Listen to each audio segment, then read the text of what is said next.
Sabotase. Apa kamu yakin ini tempatnya? Pria dengan pakaian serba hitam, ditambah masker dan juga topi yang berwarna sama gelapnya tersebut bertanya. Iya, aku yakin, Paman. Ethan mengangkat lengan kiri, kemudian menarik sedikit ujung bawah lengan kaosnya. Sebentar lagi seharusnya mereka akan tiba. Dua orang pria yang bersembunyi di balik kontainer kosong tersebut mengintip keluar. Marco menggerakkan kepalanya ke kanan dan kiri sebagai usaha untuk melemaskan otot leher yang terasa kaku. Sudah cukup lama dia tidak lagi terlibat dalam duel. Jangan hitung duelnya dengan Ethan. Apa Paman takut? Marco langsung melirik tajam sang tuan muda. Umur boleh tua, tapi stamina dan keberaniannya boleh diuji. Dia tidak akan lari hanya karena takut kalah. Lagi pula, dia percaya mereka berdua tidak akan kalah jika hanya berhadapan dengan 20 orang. Ethan menahan senyum ketika melihat sorot mata kesal sang paman. Wajahnya tertutup masker, namun Ethan bisa membayangkan bagaimana ekspresi wajah sang paman saat ini. Aku hanya bercanda, Paman. Aku masih ingat, Paman bilang tidak akan kalah hanya dengan melawan 10 orang. Marco menepuk lengan sang keponakan. Pria itu menganggukkan kepala. Marco mengulas senyum di balik masker hitamnya. Karena itu, pastikan Paman mengurus 10 orang saja, lainnya serahkan padaku. Ethan menahan keras tawanya begitu melihat sang paman kembali menoleh ke arahnya dengan sepasang mata membulat. Memangnya ada berapa orang? Ethan mengangkat kedua bahunya ringan. Dia pun belum tahu pasti ada berapa orang yang mengawal kiriman tersebut. Akan tetapi, mengingat sepenting apa dan berapa nilai dolarnya Ethan hanya menduga. Mungkin 50 orang. Kedua mata Marco sudah akan meloncat keluar kelopaknya begitu mendengar angka yang tuan mudanya sebut. Gila. 50 orang. Bisa-bisa mereka keluar dari tempat ini bahkan tanpa nama. Ya, tidak akan ada yang tahu jika mereka pernah eksis, saat tubuh mereka dilempar ke laut dan dijadikan bahan santapan ikan-ikan di dalam sana. Au. Marco ngeri membayangkannya. Kenapa tidak bilang dari awal kalau jumlah mereka sebanyak itu? Marco menggerutu. Pria itu mengeluarkan ponsel dari kantung celananya. Paman mau apa? Tanya Ethan dengan kening mengernyit begitu melihat sang paman sudah menggulir layar ponsel. Marco mengangkat wajahnya. Mencari bala bantuan. Aku tidak mau mati jadi santapan ikan hiu. Ujar pria yang sudah tidak lagi muda tersebut. Ethan terkekeh tanpa suara. Bahu pria 28 tahun tersebut berguncang. Dia pikir sang paman benar-benar tidak memiliki rasa takut pada malaikat pencabut nyawa. Dia masih ingin bagaimana sang paman berdiri di depannya berhadapan dengan seekor harimau yang sedang kelaparan.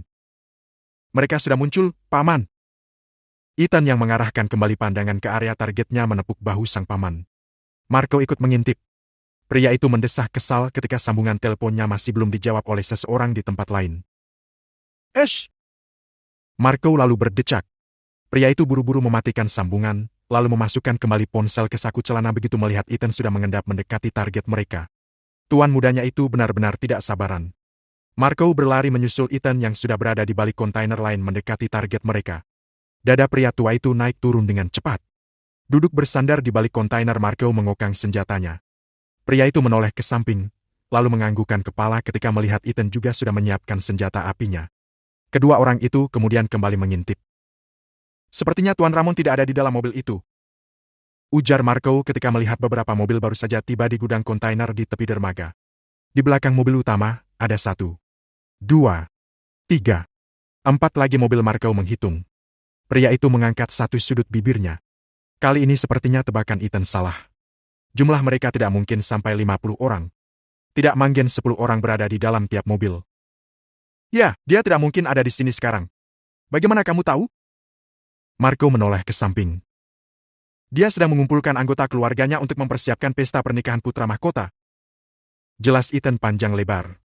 Marco mengedip, sembari menatap dalam sang tuan muda. Pria yang seharusnya menjadi putra mahkota keluarga Wilds. Marco menghembus nafas panjang, lalu memaksa senyumnya sekalipun tidak terlihat oleh sang tuan. Kepala pria itu mengedik. Kita urus mereka lebih dulu, lalu memastikan tampuk kepemimpinan berada di tangan putra mahkota yang sebenarnya.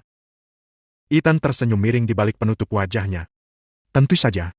Dialah yang akan mengambil alih tampuk kepemimpinan Wilds. Dia akan mengembalikan semua ke tempatnya masing-masing. Sepertinya barang yang mereka tunggu sudah datang.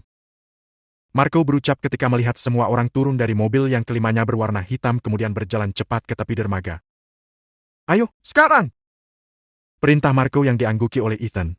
Kedua orang yang memang sudah terlatih tersebut berlari cepat dengan posisi tubuh membungkuk menghampiri deretan 5 mobil. Ethan dan Marco menuju mobil yang berbeda. Kedua orang itu mengeluarkan sesuatu dari tas pinggang mereka, kemudian membuka pelan pintu mobil sebelum melemparkan benda bulat ke dalam mobil. Mereka melakukan hal yang sama pada mobil yang lain. Setelah selesai, Ethan dan Marco kembali berlari dengan sepasang mata mengawasi segerombolan pria bertubuh kekar yang masih berbincang. Beberapa di antaranya terlihat sedang menghisap nikotin. Semua orang yang juga berpakaian serba hitam tersebut sedang menunggu barang mereka diturunkan dari kapal yang baru saja berlabuh. "Paman tunggu di sini. Kamu mau kemana?" tanya Marco khawatir.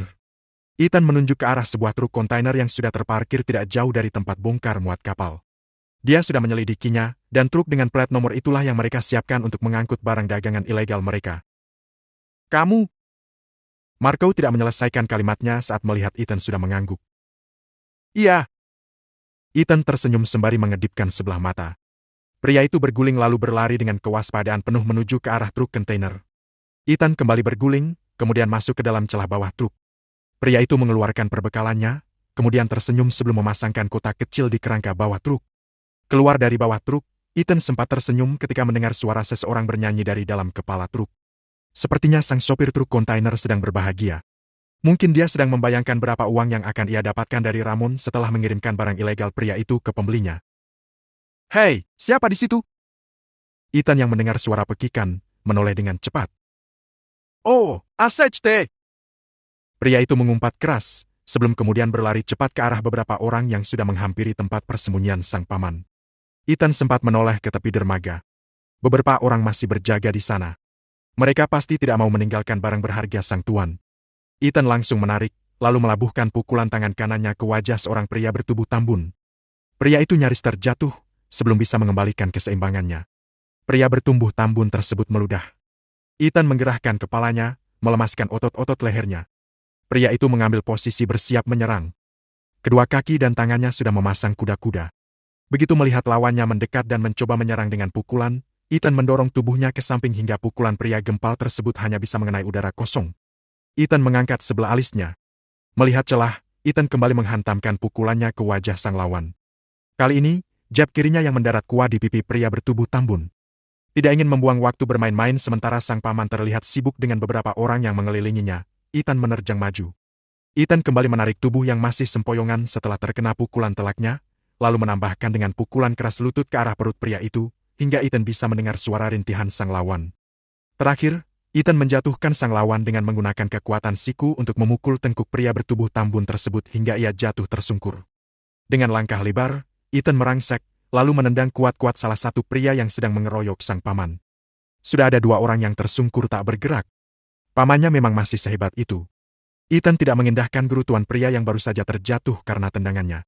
Pria itu melompat, lalu memukul beberapa kali sang lawan hingga tidak lagi berdaya untuk beranjak. Ethan kembali berdiri. Kali ini Ethan mengangkat lengan kirinya ketika seseorang yang sudah menyadari keberadaannya, menyerang. Ethan menahan pukulan tersebut, lalu dengan cepat mengangkat paha kanannya kuat-kuat hingga sang lawan meringis kesakitan sembari memegangi bagian bawah perutnya. Ethan mendorong bahu pria yang terhuyung kesakitan tersebut hingga terjatuh. Menyadari teman-temannya sudah tumbang, salah satu pria yang masih mengeroyok Marco berteriak memanggil teman-temannya yang lain yang masih menunggu barang milik sang bos. Tidak ingin semakin kelelahan menghadapi lebih banyak lagi orang, sementara rencananya sudah berhasil, Ethan segera menarik bahu pria tersebut, lalu membekap mulutnya dengan pukulan hingga buku-buku tangan kanan pria itu terkena cipratan darah saat bibir sang lawan robek, dan beberapa giginya rontok. Tidak sampai di situ, Ethan dengan cepat menumbangkan lawannya dengan pukulan dan tendangan kerasnya. "Ayo pergi!" Ethan dengan nafas memburu menoleh ke arah sang paman yang sudah menyelesaikan satu lawan terakhirnya. Sang paman mengangguk. Ethan menoleh. Pria itu melihat beberapa pria yang sedang berlari ke arah mereka dengan menodongkan senjata api. Ethan dan Marco berlari. Suara tembakan mulai terdengar. Menoleh ke belakang, baik Ethan maupun Marco berlari ke arah yang berbeda. Mereka perlu memecah kekuatan lawan mereka. Jarak tempat mereka memarkir mobil masih cukup jauh. Ethan menyembunyikan tubuh di balik sebuah kontainer. Mengintip ke belakang, Ethan melepaskan tembakan, sebelum berguling cepat ke arah kontainer lainnya. Dia bisa mendengar suara tembakan balasan. Dari ujung mata, Ethan bisa melihat sang paman juga sedang melakukan hal yang sama. Sebisa mungkin mereka menghindari pembunuhan. Mereka hanya perlu melumpuhkan mereka tanpa harus mengambil nyawa yang bukan tugasnya. Mereka bukan malaikat maut. Ethan kembali melepas dua tembakan, lalu berlari secepat mungkin mendekati mobil mereka. Suara tembakan kembali terdengar. Ethan berguling menyembunyikan tubuh.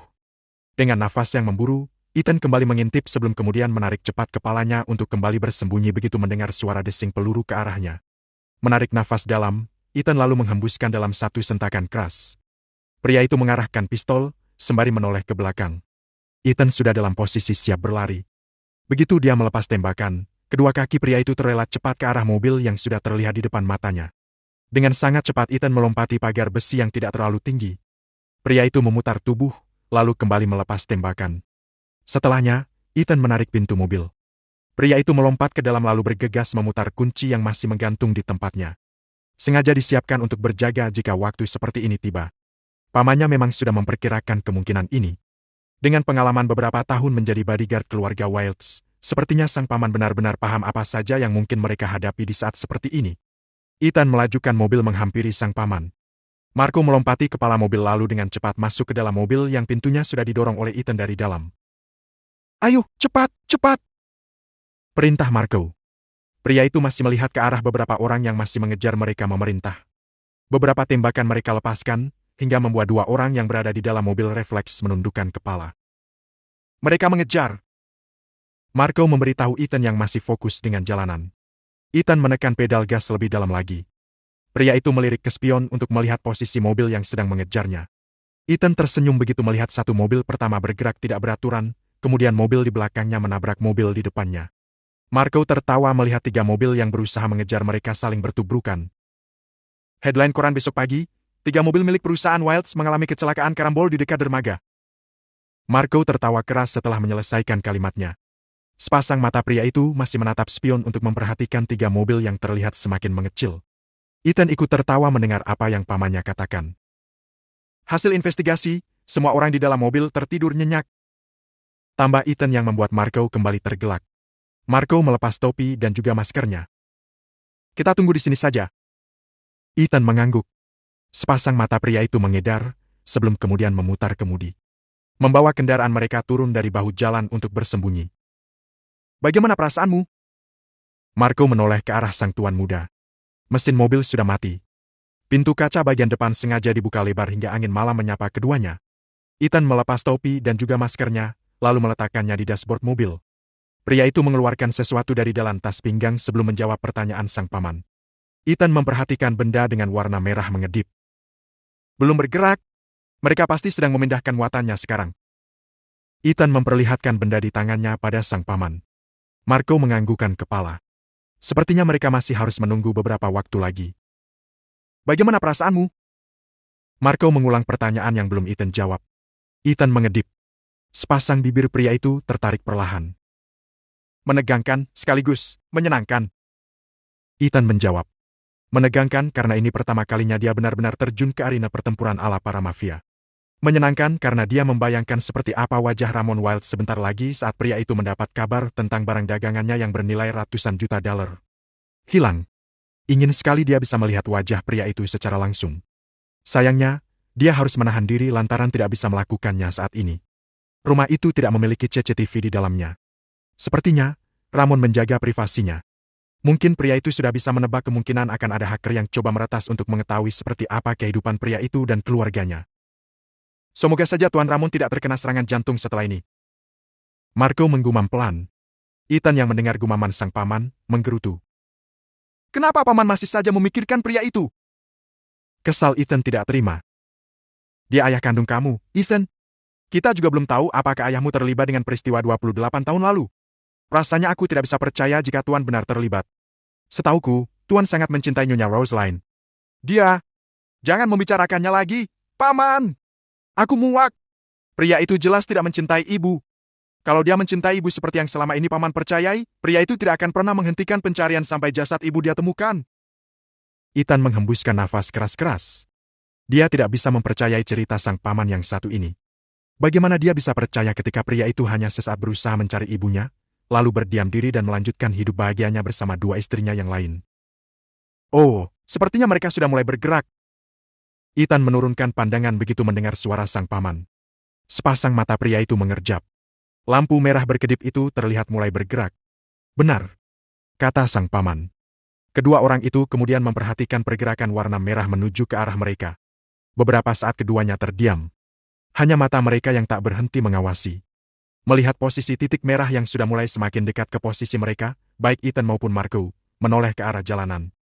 Tangan Ethan meraih satu benda kecil persegi dengan dua tombol. Sekarang, Ethan. Ethan mengangguk. Dengan sepasang mata yang masih menatap ke ujung jalan, jari tangan pria itu bergerak menekan salah satu tombol. Bola mata Ethan sedikit membesar begitu melihat bagian belakang kontainer tersebut meledak. Kemudian kontainer tersebut terlepas dari badan truk menggelinding dengan api menyala. Sementara truk sudah oleng dan menabrak bahu jalan. Ledakan kembali terdengar, hingga membuat kontainer tersebut nyaris tak terlihat lantaran tertutup kobaran api. Ethan dan Marco tersenyum puas melihat hasil pekerjaan pertama mereka sebagai tim. Marco menepuk bahu sang tuan muda, hingga Ethan mengalihkan tatapan dari kobaran api yang masih menjilat-jilat. Pria itu mengangkat tangan kanan dengan telapak terbuka. Ethan tersenyum miring. Pria itu dengan semangat meraih telapak tangan sang paman, lalu keduanya menguatkan tangkupan telapak tangan mereka. Mission done, ayo kita pulang.